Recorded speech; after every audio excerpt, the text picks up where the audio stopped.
begins our tale, and all of it is true.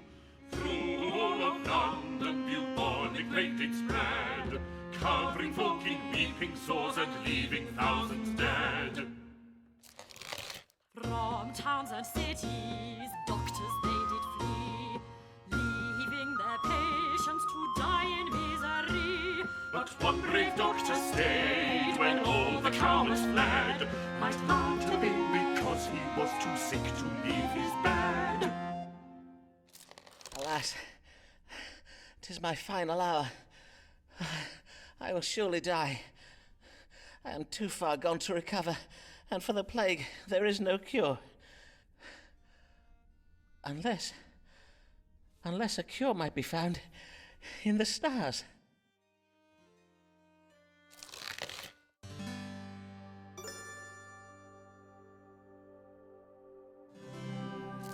Let me see now. According to the stars, the way to cure the plague is to treat the fever it provokes. Oh, can it be true? Might a disease so monstrous as the plague be cured by treating it as if it were an exceeding bad fever? Then I must use powerful herbs to bring the fever to crisis and break it. Let me see now. Angelica and dandelion for heat, borage to provoke sweating, infuse them in wine, strain and distill the mixture to produce a most powerful strong water.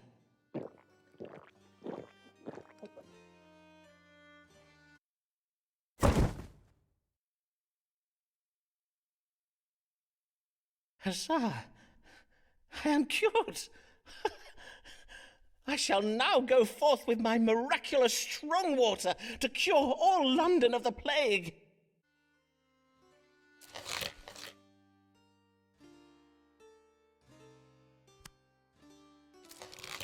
Forman made a plague cure and used it on himself, then left his house to restore London's true health.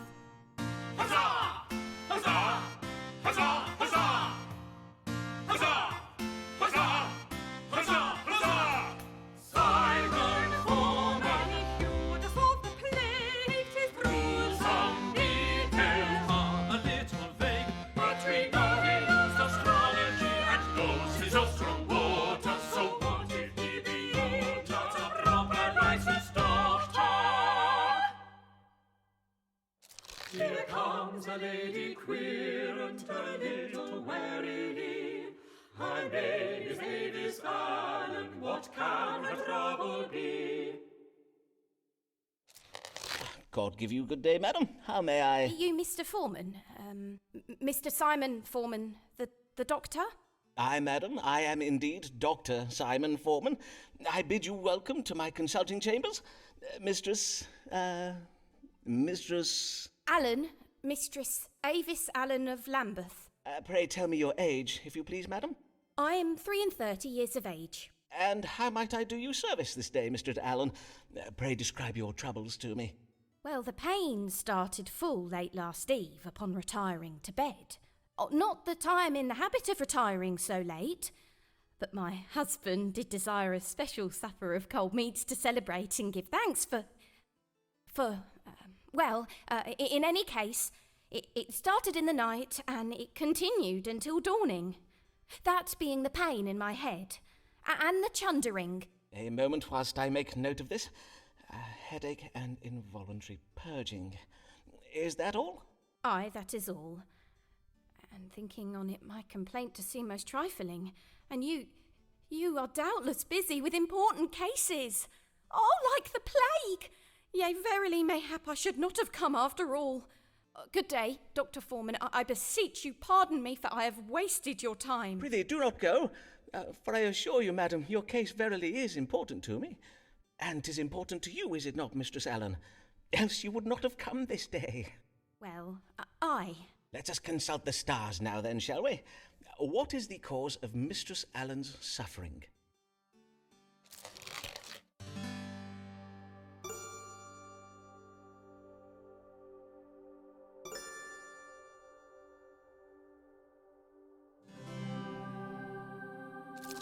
Mistress Allen, It appears you are suffering from evil digestion.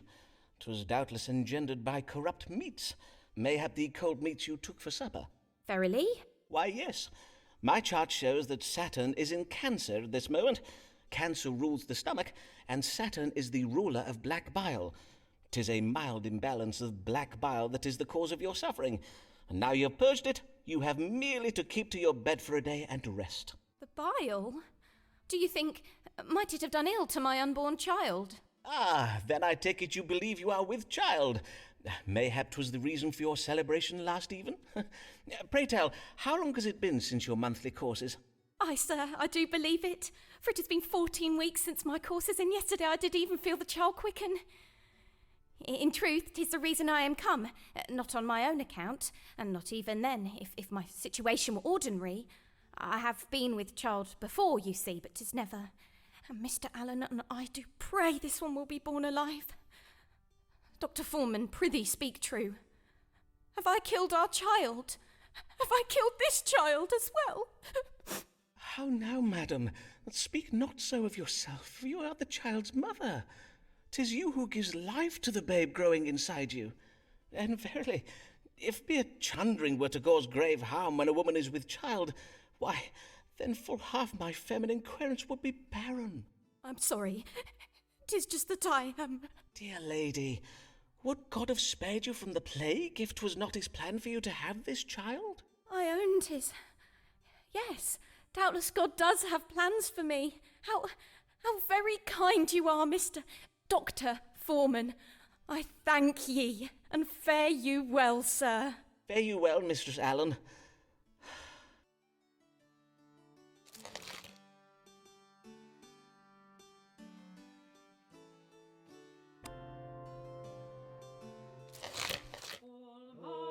Almighty God, show thy servant Thomas Magnus not blessed with sense and wisdom. Good day, sir. You are Simon Forman, the physician, are you not?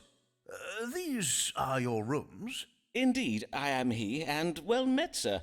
Be it Thomas Blagg I have the honour of welcoming to my humble consulting chambers, the Dean of Rochester Cathedral? Indeed, 'tis I, Thomas Blagg. Though it is not upon church business that I come to you this day. 'Tis upon a matter of my own that I require counsel. I have lately been offered some very lucrative investment opportunities, and, well, it is said that God speaks to us through the stars, does he not? Indeed he does. 'Tis well known that astrology is but a conduit for the word of God, as interpreted using scientifical means. And now, these investments of which you speak, pray tell of them, if you please. 2 merchant ships will shortly set sail on very lucrative trading expeditions. I do not possess the coin to invest in both. Hence, I must choose between them. And I must choose very wisely indeed. For sea voyages are most perilous, and if my ship were to founder or be captured by pirates, I would lose my entire investment. Aye, forsooth, 'twould be most lamentable, to say nothing of the poor souls who might lose their lives. Who are, naturally, the greater of my concerns. Aye, naturally. And whither might these ships be bound? The first is bound for the Spice Islands of the East. 'Tis a voyage to be undertaken by a ship named the Conquering Cherub. The other is the Pride of Yarmouth. She is to bring back sugar from the Americas. Have you now the information you require? Then perchance you may divine for me upon which of these 2 ships our Lord God has bestowed his divine blessing. Aye, Dean Blagg, we may now consult the stars. Should Thomas Blagg invest in the voyage of the Conquering Cherub, or that of the Pride of Yarmouth?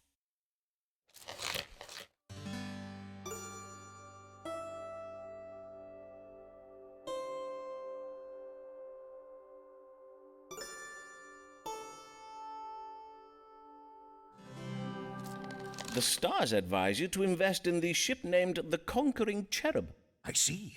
And why is that? Well, I have calculated that at this very hour, upon this very day, the planet Mars and the constellation Scorpio do both dwell in that part of the sky we call the House of Children.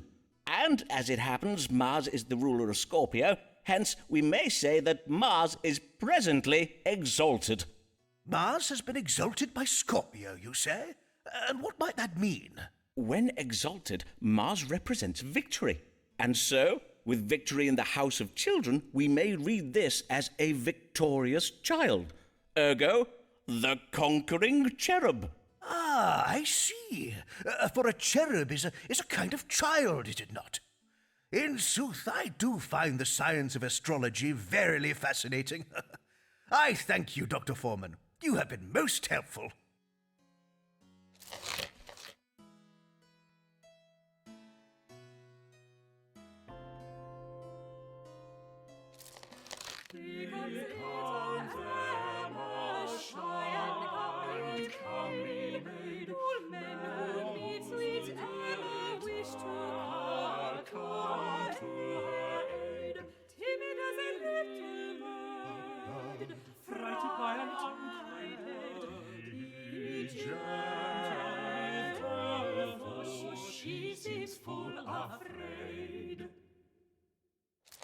Good morrow, sir. Pray tell, are these the consulting chambers of Simon Forman, Doctor of Astrology and Physick? Indeed, 'tis I, Dr. Simon Forman. And your name, madam? Emma Sharp of Shoreditch, sir. 25 years of age. Welcome, Miss Sharp. And how may I do you service this day? Well, 'tis a trifle delicate. A man has asked me to be his wife. A dear, kind man, but I fear you will think me cold, Dr. Forman. There, madam, whatever is the matter? Well, he is exceeding advanced in years. I do worry he may not be long for the world, and if he were to die, I do not think I could bear it.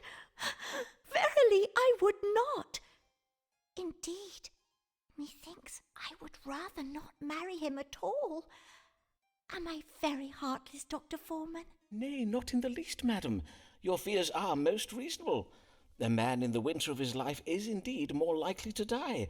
I assure you, madam, 'tis a medical fact. But methinks you wish to know whether this man be afflicted with a grave health condition, do you not? To wit, any ailment that might soon prove fatal? Forsooth I do. That is my question precisely.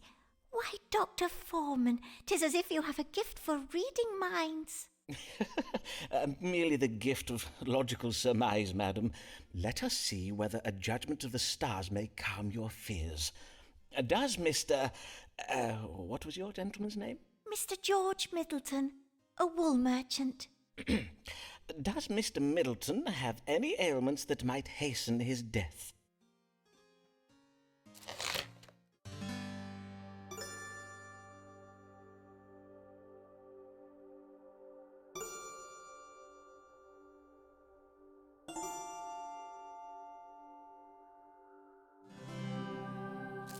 I am full sorry, madam, but the stars give heavy news.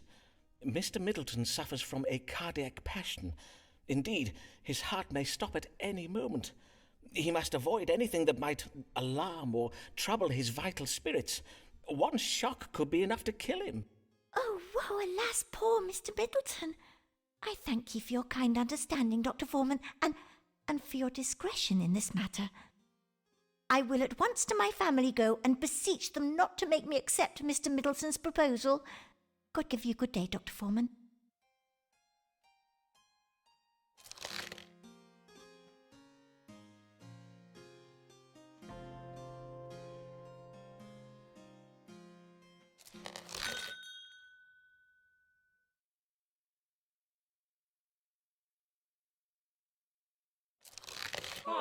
Murdering would those doctors come. Murdering those doctors come. Murdering one fine day. Those doctors will they slay. Those Those doctors will they slay for man, slay for man. Oh, will they send him to jail? They send him to jail. What is the meaning of this warning being put about by the College of Physicians? Do they mean to do me harm? It is true that I do not have a medical license. What am I to do? Mayhap the stars will advise me.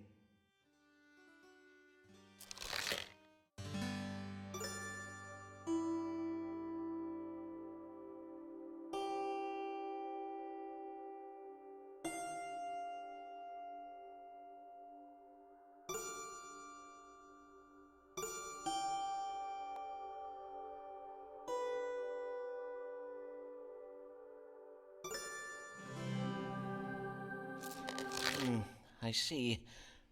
These doctors have waged war against me, and the only way to stop them is to obtain a medical license. And in the House of Religion... Ah, yes, a reminder that the Archbishop has the power to grant such licenses. Mayhap I will one day find a way to petition him for one. In the meantime, I must serve my querents well, for if I do, they will doubtless favour me with letters of recommendation I can use to petition the University of Cambridge to grant me a licence.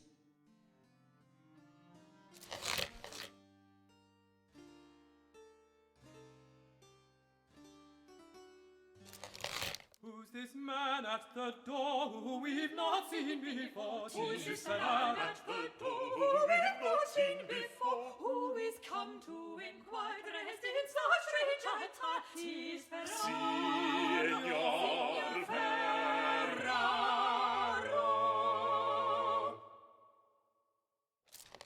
Good day to you, sir.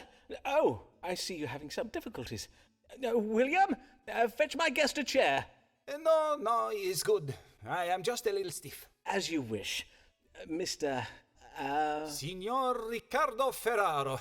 I am a gentleman of Venezia, come to make a trade in London. Venice? 'Tis a fine city, I hear. And how may I do you service this day, Signor Ferraro? I am come with una problema medicale, and you are most great dottore who does cure all London, eh? You cure Ferraro too, see? Forsooth, I will seek to do so, Signor. Pray, describe your complaints, if you please. Is burning when I make the water. Pain during urination? See, and is pain down here. Molto pain. And pain in the lower back. Now, let us see what the stars can tell us. What ails Signor Riccardo Ferraro?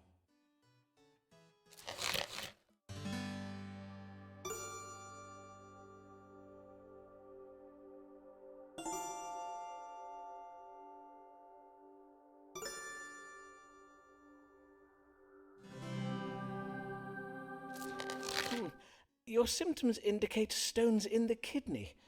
Such stones will pass by themselves by and by. Indeed, I do worry more about your joints, for I notice they are very stiff. Methinks you may suffer from the gout. Are you receiving treatment for this ailment, Signor?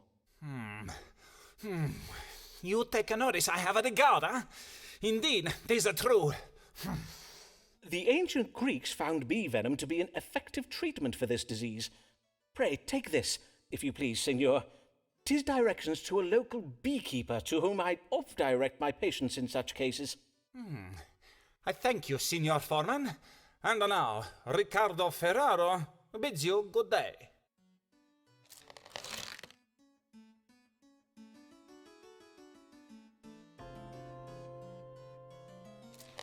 Tis sure she's no beauty, 'tis true she lacks finesse, but every awkward hero needs his awkward princess.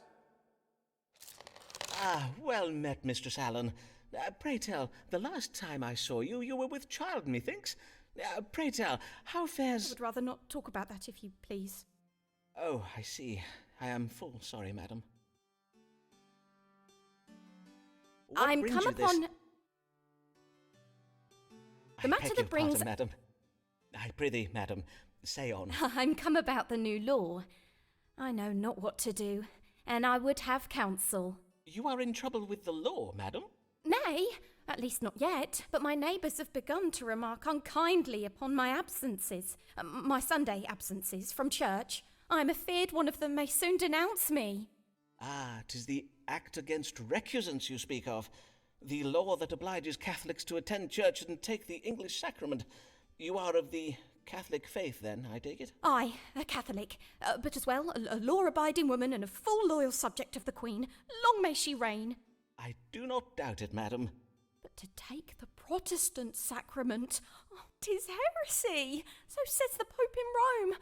I risk being damned to hell if I do it, Dr. Forman. Verily, I find myself in a most terrible bind. I see. Damned if you do, yet condemned if you do not. A cruel bind indeed. Well, let us see if the stars may untangle it for us. Should Mistress Avis Allen attend Protestant church services?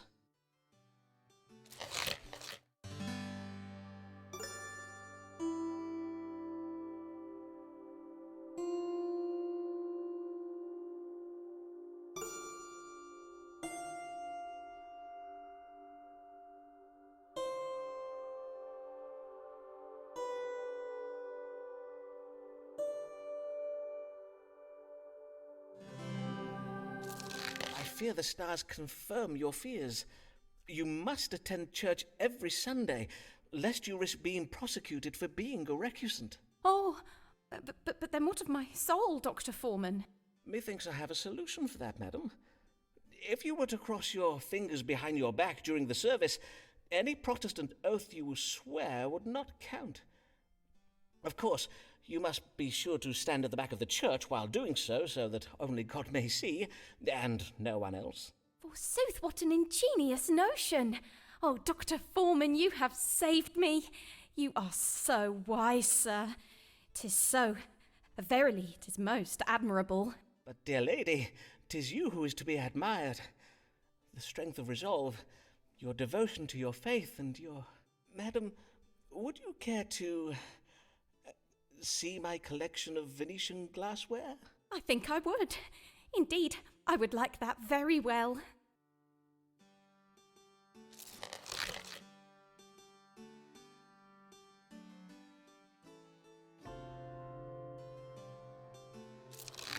Here comes a beauty dark as night. Her hair does shine, her eyes are bright. A damsel formed for man's delight. Oh, she is quite a lady. Oh, she is quite a lady. Good day to you, sir. I am Amelia Bassano of Bishopsgate, here for my consultation. Welcome, Mistress Bassano. Bassano, 'tis an Italian name, is it not? Aye, it is, sir. Though I was born in London, my family are from Venice. They did come to London to gain employment as musicians at the royal court. Ah, I know one of your countrymen, Riccardo Ferraro, another one of my querents. Mayhap you know him? He hails from Venice, too. No, sir, I do not know him. Venice is a large city, and as such 'tis home to many thousands of men. And as I did mention, I was born in London. Aye, of course. Mayhap we turn our thoughts to what brings you hither this day. Have you a question for me? Aye, sir, I wish to know what afflicts me, for my belly does begin to swell, and lately I oft find myself chundering after meals. Swollen abdomen and involuntary upward purging. Well, now, let us consult the stars to judge the cause of these troubles. What is ailing Mistress Amelia Bassano?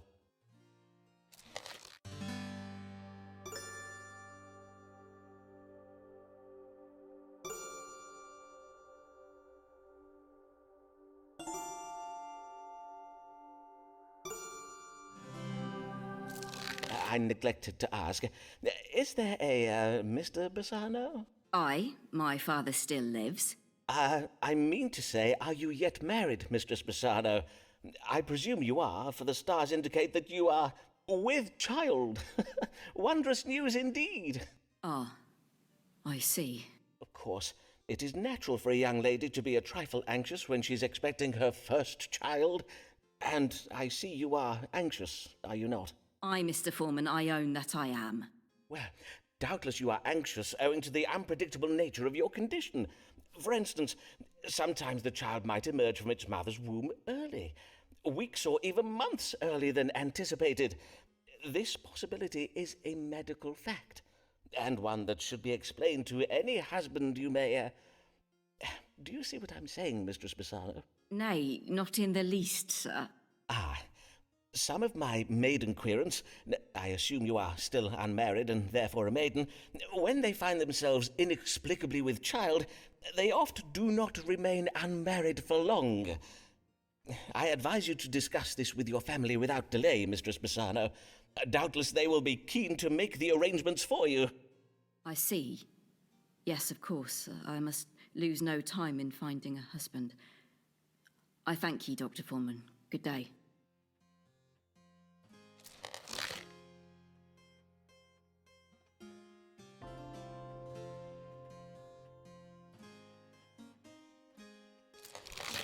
Mary Payne is frightened when she spies a looking glass, for 'tis a portal out through whence the gates of hell do blast. A deadly and foul wind that comes direct from Satan's paw. La la la la la la la. Blessed morrow to you, Dr. Forman. I am Mary Payne of 4th Street in Lambeth, and come to seek your counsel about my neighbours. Good morrow, Mistress Payne, and well met. What trouble do your neighbours give you?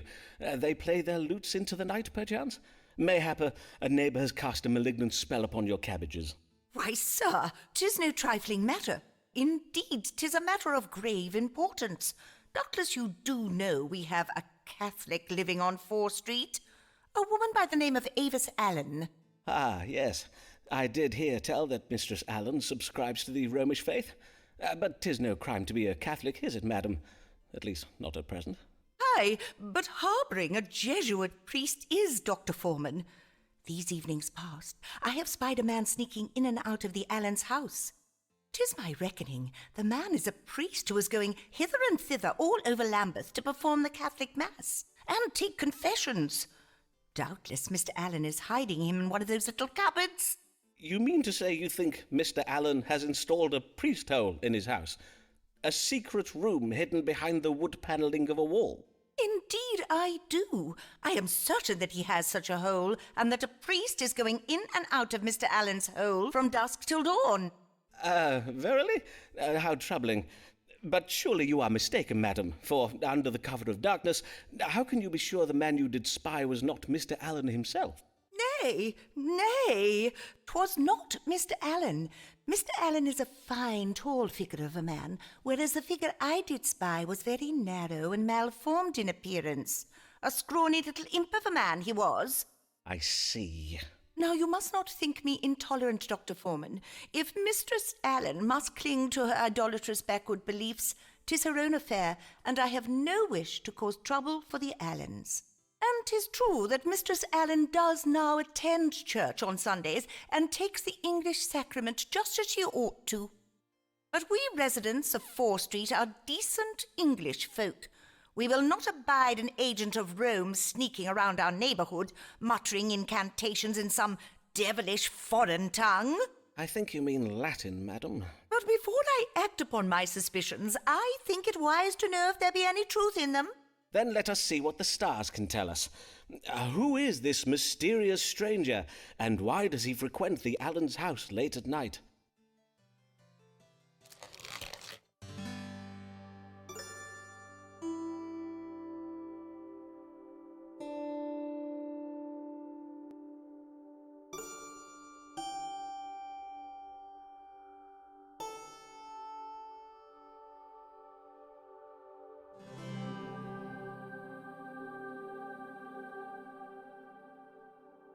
Ah, 'twould seem the man you saw is a foreigner who's been secreted into the Allen house to aid Mistress Allen with their family difficulties.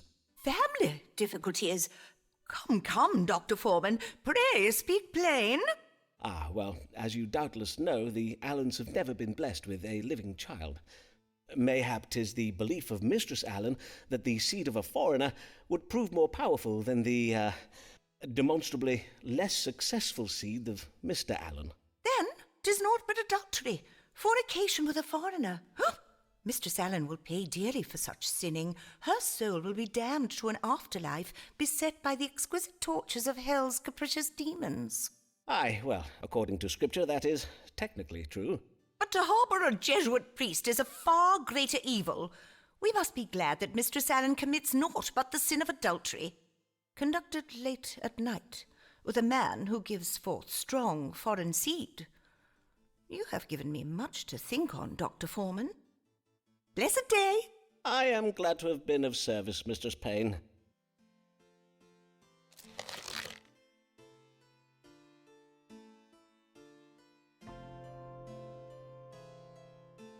When the querent does rock a continental frock, when the Arendt does rock a continental frock, When his Italian flair features all facial hair, 'tis Ferraro. Signor Ferraro. God give you good day, signor. And how may I assist you?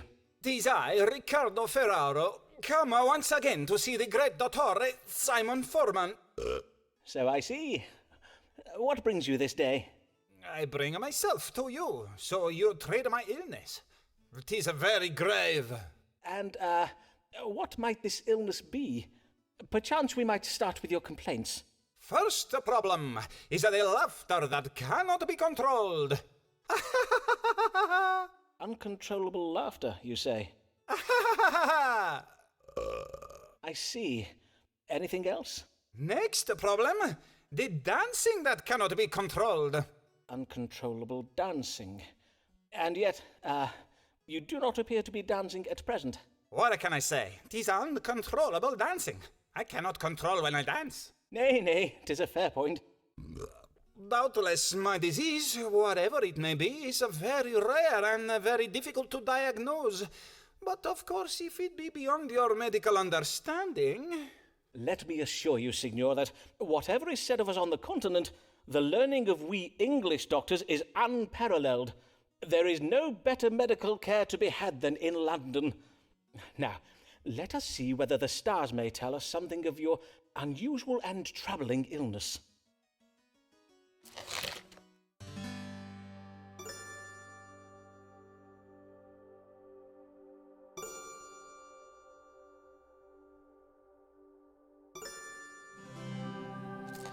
You have been bitten by a tarantula.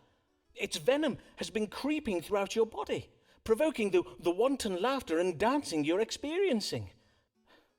The tarantula is a rare spider from foreign climes. Doubtless it travelled with you from Venice, hiding itself among your belongings. Aye, doubtless you are right this time. The venom may be expelled from the body using a combination of heat and music. I advise you to have a lutenist come by your house to sing and play for you while you bide near the fire. But take care not to insult the musicians playing, for whilst you will find it most loathsome, 'twill only be on account of the venom. Molto bene, Signor Forman. I will do as you advise. Riccardo Ferraro bids you good day.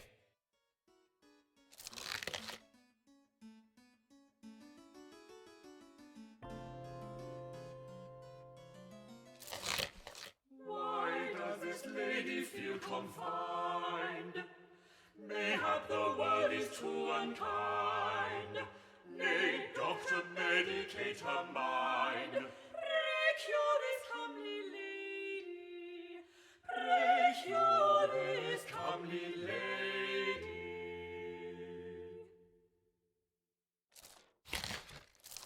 Good day to you, madam. Yes. Good day, Mr. Forman.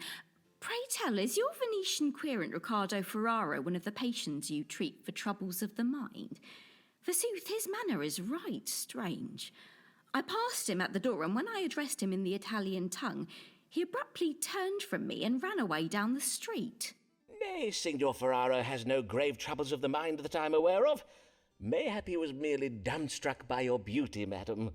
Dr. Forman, a man is rarely struck dumb by a woman's beauty. Indeed, 'tis quite the reverse. He is oft rendered all the more loquacious, plaguing her with ill-formed metaphors he believes are compliments, and with hasty declarations and invitations she has neither sought nor invited. Ah, quite. But let us turn our minds to happier thoughts. I did lately hear of your marriage to your cousin, Mr. Alfonso Lanier, for which I must congratulate you. And as I recall, you were with child when I last saw you. Aye, I was, as you correctly judged. And your child and husband are both well, I hope? I would rather not discourse on the subject of my husband, Dr. Forman. As it pleases you, madam. What brings you this day? Lately I have been feeling heavy and lethargic. I do also find it hard to fix my attention upon the book I am reading or upon words I am composing. And yet, although I oft feel right tired, I am having difficulty sleeping. Ah, well, becoming a mother, beset with all the demands of a suckling babe, can force change upon the normal rhythms of life. Nay, 'tis not that, for I have employed a wet nurse for the feeding and much of the care of my son. Methinks I must have some kind of disease. I see. Let us consult the stars to see what afflicts you. What is ailing Mistress Amelia Lanier?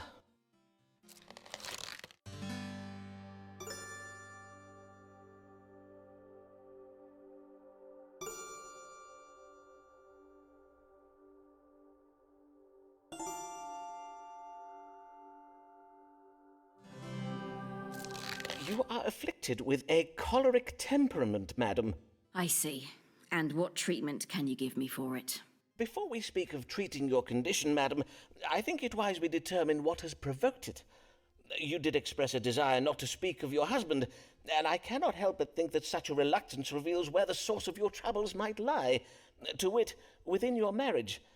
Would I be right in thinking this? I do not wish to cause you distress, madam, but as a doctor, I do feel I must press you in case it is relevant to your troubles. My marriage is not a happy one, Dr. Forman. Mr. Lanier and I do not agree on matters of money and strong drink. I see. And what are your opinions on these subjects? That he spends all our money on strong drink. He disagrees. And your husband cannot be brought around to see your point of view, nor you his, I presume. Nay, indeed not. 'Tis not a disagreement over what caused the fall of the Roman Empire, Dr. Forman. Ah, yes. Well, I see what you mean. Well, mayhap I am not able to help you with your marital woes, but I can prescribe a treatment to help minimize their effect on your body. I will give you a list of herbs to acquire. You must boil them in water and drink of the infusion. Maidenhair, oregano, wormwood, licorice, and fennel. I thank you for this, Dr. Forman. I shall at once to an apothecary go and procure these herbs.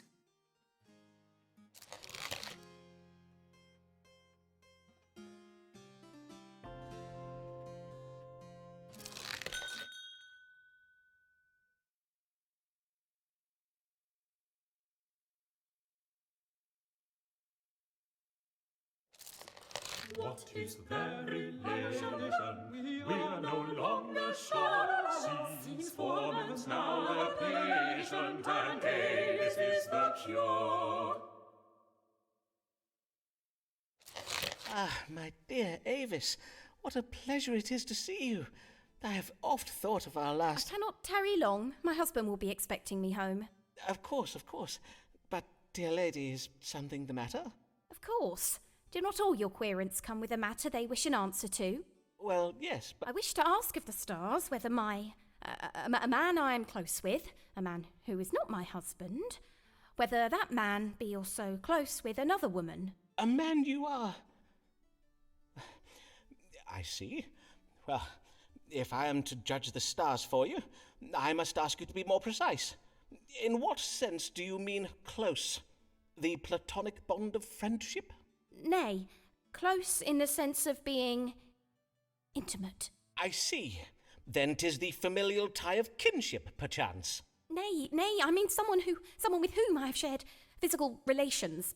Verily, madam, if I am to give you an accurate reading, you must state your question clearly. Methinks you know full well what I ask. I bid you ask the stars whether my lover is, that is to say, be it true that he engages with another woman in acts of strumpy-humpy. Madam, you astonish me. 'Tis unlike you to speak such indelicate words. Now, If I understand you correctly, you have a lover, and you wish to know whether he has been sharing his tender favours with another woman. Aye, but did I not verily say so? And now that we have at last fathomed your question, let us read the stars to fathom an answer. Has Mistress Allen's lover been unfaithful to her?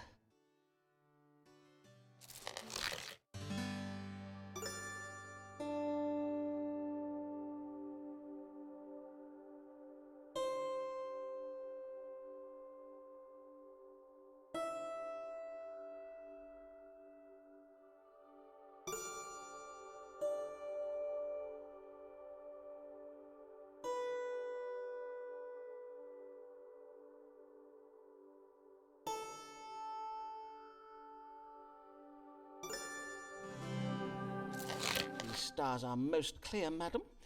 Your lover has not been coupling with another woman. He has not. Forsooth, the stars say that your mind has been turned by jealousy and confusion. Now, if there is nothing further, madam... Oh, how relieved I am to hear you say this. Oh, Simon, what a fool I have been not to trust you. But you... this lover... 'twas me all along? You were not speaking of some other man? I beseech you, pardon me, Simon. I had to know the truth from the stars, for I did hear tell of other women. But how could you not see? No other woman is to me so dear, and verily is it not clear to you that I... Do you verily, Simon? Oh, my dear, sweet Avis.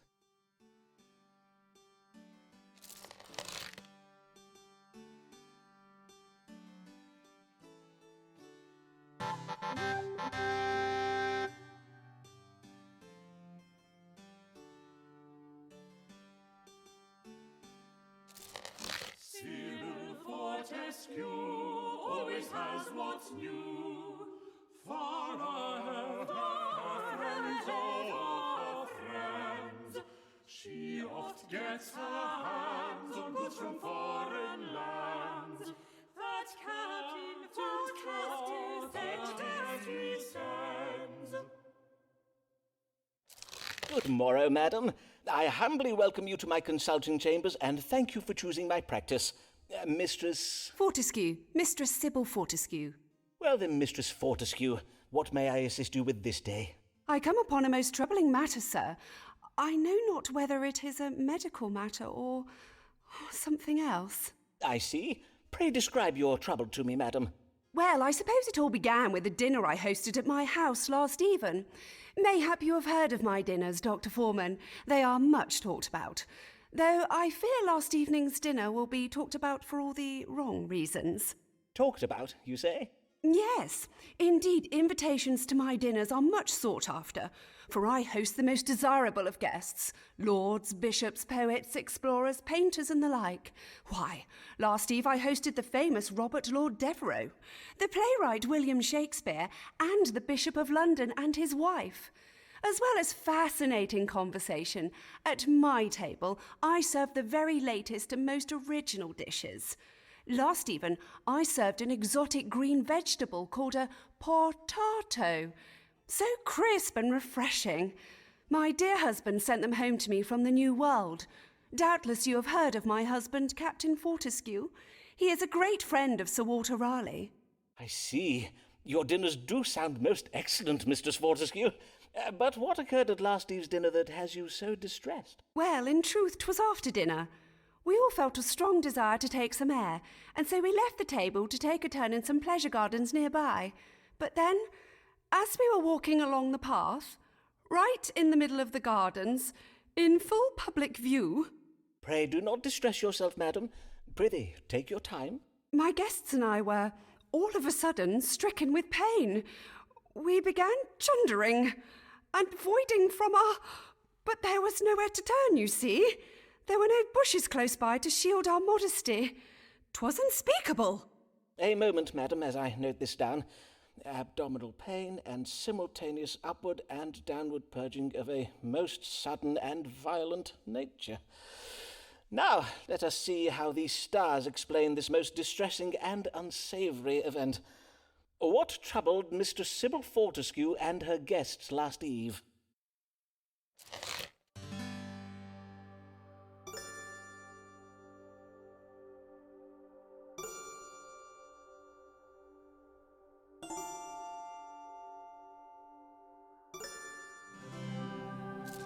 Madam, I think you said the New World vegetables you dined upon were green in colour, did you not?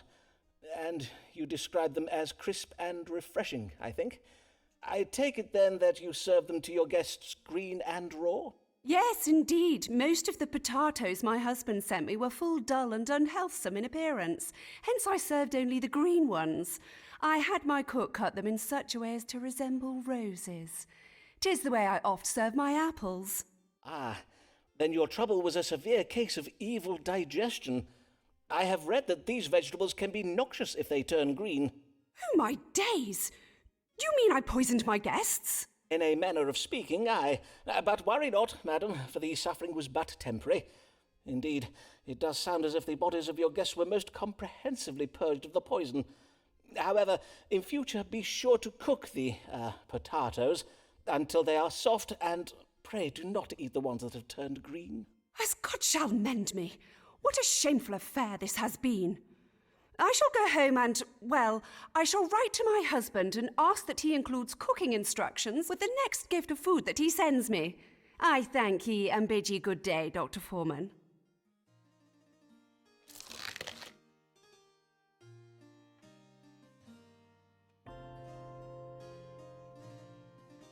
Here comes a literary mind, one such as we do rarely find. Just needs a man to be behind, for she's but a lady. Good even, Miss Lanier. What brings you? I am come about my future, Dr. Forman. I wish to know whether I will find success as a writer of poems and plays. You can predict futures, can you not? You, madam?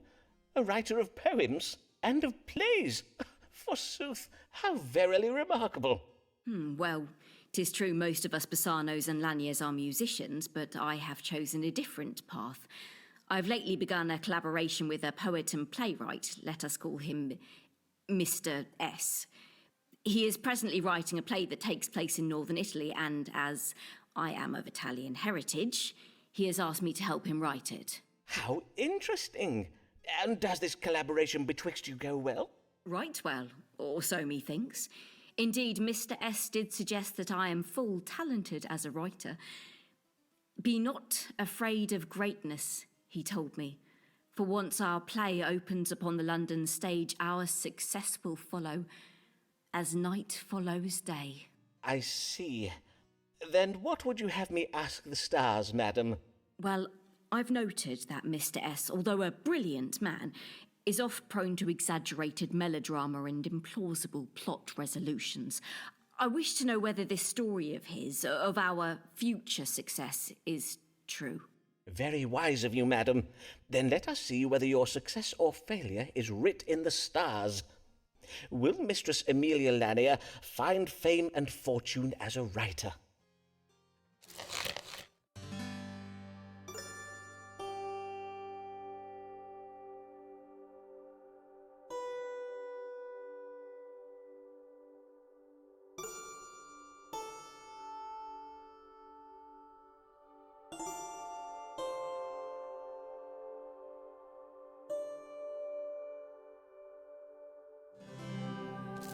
Madam, the stars tell of a great deceit against you. They suggest that your collaboration with Mr. S puts you at risk of, let me see here, creative domination and theft. The result being that you will reap little from your collaboration with Mr. S, but feelings of bitterness and jealousy. I cannot believe this of Mr. S. He is a right honourable man. I cannot believe such compelling insights into the human condition could be writ by such a knave as you describe. To be sure, he does oft indulge in wordplay for its own sake, thus cheapening and unnecessarily prolonging a scene. But nay, he is not a bad man. I know you mean well, Dr. Forman, but I believe your judgment of the stars must be wrong on this occasion.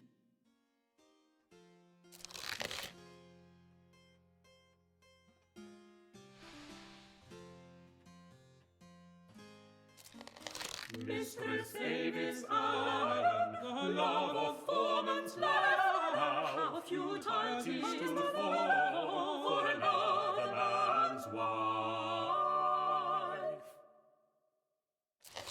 day to you, sir. Good day to you, madam. What service may I perform for you this day? For me? None. None at all. Verily. Then I cannot fathom why you... 'Twas my husband who bade me come, for he finds it difficult to speak of... As I say, he had me come in his stead, and I could think of no reason to give him for why I should not come. I see. Then what is troubling your husband? Madam, I cannot treat a querent without knowing first what his troubles are. He is unable to perform his marital duties. I see. And whatever does that mean? Your husband forgets to put out the night soil? Some broken shelving he's neglected to fix? Prithee, madam, I bid you be more precise. Ah, you know perfectly well what I mean, Simon. I bid you not drag this out any longer. Pray read the stars and let us get this over with. As you wish, madam. Now, let us see. What ails Mr. Allen so as to render him unable to perform his marital obligations towards Mistress Allen?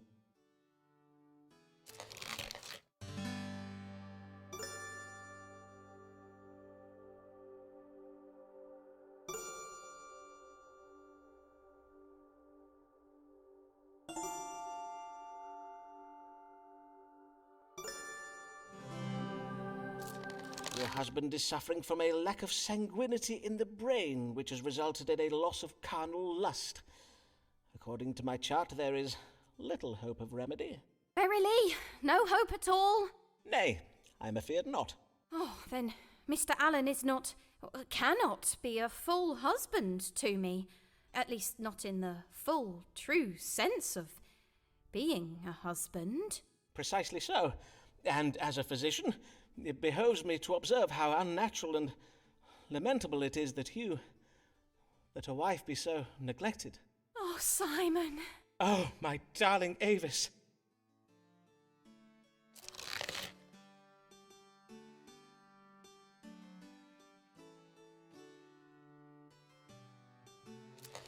Was doctors against him do make war? Doctors against him do make war. He makes love without a care. 'Tis true, Avis is not his by law. But in love and war is fair. But in love and war is fair. Last even, 'twas like a dream. Never in my life have I felt so. Oh, my sweet Avis, 'tis true you are married, but surely a love as great as ours can transcend such earthly impediments. Dare I hope for... Nay, 'tis most unlikely. Or is it? Forsooth, there be no harm in asking the stars. Might Avis Allen one day be mine?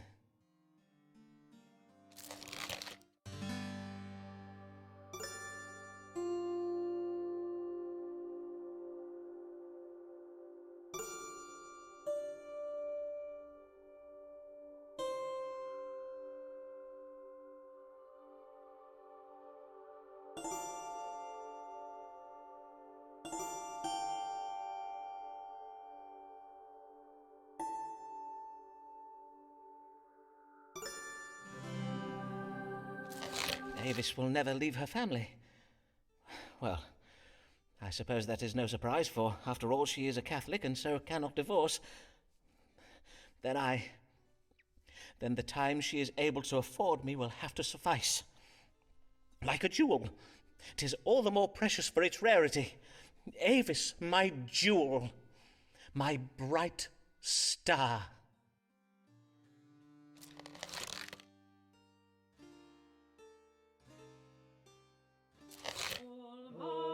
Almighty God, lead thy servant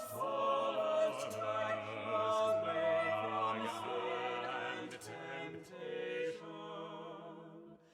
lest his wife does him an evil.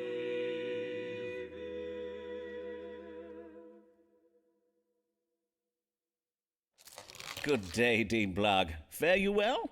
Most well indeed, and I will tell you why. The conquering cherub has lately returned home to England. Ah, this being the voyage you did invest in. Aye, and what a sound investment it was, for it has paid off most handsomely. The cherub's cargo of nutmeg and pepper will fetch a high price indeed. In sooth, as I recall, it was you who advised me on this investment, was it not? I thank ye heartily for it, sir. I am glad to have been of service, Dean Blagg. Forsooth, my earnings have enabled me to make a substantial investment in Sir Walter Raleigh's expedition to the New World. Ah, methinks I've heard of this. 'Tis a quest to find the fabled lost city of gold, is it not? Or as the Spanish call it, El Dorado? The very same. For it is said that El Dorado does lie deep within the rainforests of the southern parts of the New World, hiding vast quantities of gold and precious jewels. Hence, what I would have you tell me is, exactly how rich can I expect to be made from my investment? I see. For if I am to be made very rich, I am afeard that news of my fabulous wealth may cause some jealousy among the clergy. News travels fast around the diocese, and I think it wise to get ahead of it if I can. Then let us consult the stars. What will become of Thomas Blagg's investment in Sir Walter Raleigh's quest to find El Dorado?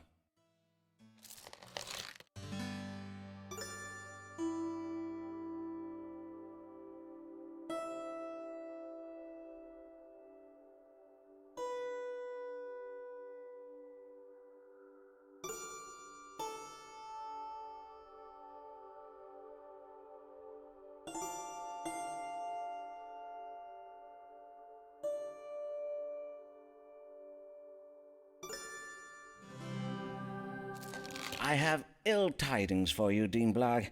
Raleigh and his men have been set upon by a tribe of angry New World natives. Angry natives? But surely the natives would greet us with much rejoicing. For do we not bring with us the gift of civilization? Would they not crave freedom from their tyrannical chieftains and cruel pagan gods?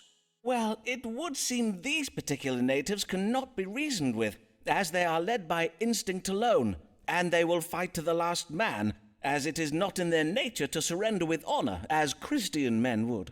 Truly? But... Alas, I am afeard that Raleigh shall be forced to abandon his search for El Dorado, and your investment will come to naught. I must own, sir, that I cannot share your uncharitable view of these savages. They may be heathens, but are they not still God's children? I will now take my leave, that you may engage in quiet reflection upon the spiritual dimensions of this question.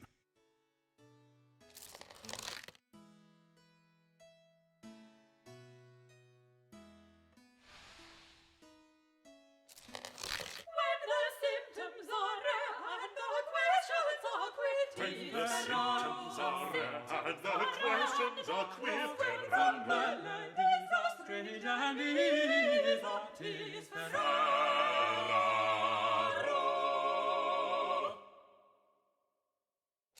Good morrow, sir, and well met. Indeed, 'tis I, Riccardo Ferraro, come once again to the great Dottore Simon Forman.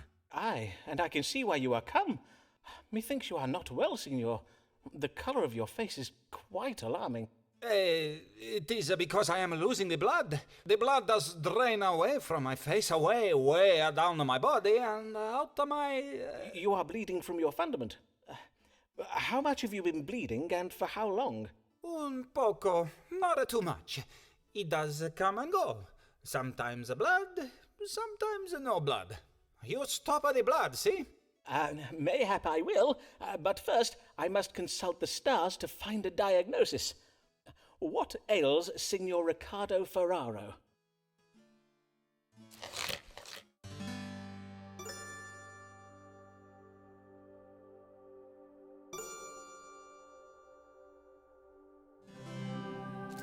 I am afeard you have jaundice, signor. You must be purged of this excess of choler directly. I advise taking a hot bath, into which you must add an ounce of vinegar. Be sure to breathe deeply of the vapours that do arise from it. But how did you... Molto bene. I will take this bath that you advise. But what of the blood that is coming from out of my nethers? Oh, worry not over that, Signor, for 'tis a most natural and healthsome process. Your body is merely attempting to purge itself of corrupted choleric blood, much the same as does occur in a woman's nethers each month. But a man has what are called hemorrhoids for this purpose. Are you sure? That is your final answer. Indeed it is. I do assure you, Signor, 'tis the very latest medical thinking on the subject of hemorrhoids. You are welcome to procure a second opinion, but I warrant you will find that most doctors in London will tell you the same. Then Riccardo Ferraro bids you good day, Signor Forman.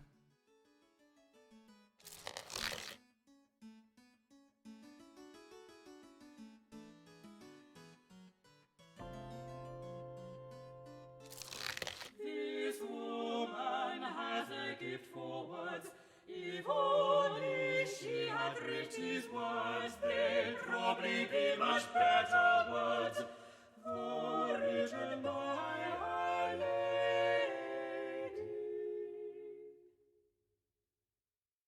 Did you see that? See what, madam? Your querent, Signor Ferraro, scuttling away from me like a frighted rabbit. What have I ever done to upset the man? All I did was wish him buongiorno as I passed him at the door. Verily, Signor Ferraro's behaviour does sound full strange. But let us not think of him, but of the matter that brings you hither, Mistress Lanier. How do you fare? I fare most well, in the main, for I'm happy to report that you were quite wrong in judging that collaboration with Mr. S would fare ill, for in sooth 'tis going exceeding well. Verily, Dr. Forman, I would be right content with my lot at present if it were not for the trouble I am come about this day. Pray, tell me of this trouble, madam. I am being prowled. Oftentimes in the night I see him following me home. One time methinks I even caught him looking at me through my window. I would have you tell me who this prowling man might be. A prowler? How very worrisome. Can you describe this man to me? Nay, for 'tis always at night that I spy him, and I have always been too frighted for my eyes to linger upon him very long. Then let us see what light the stars can shed upon the identity of this man who hides himself in darkness. Who is the man prowling Mistress Lanier?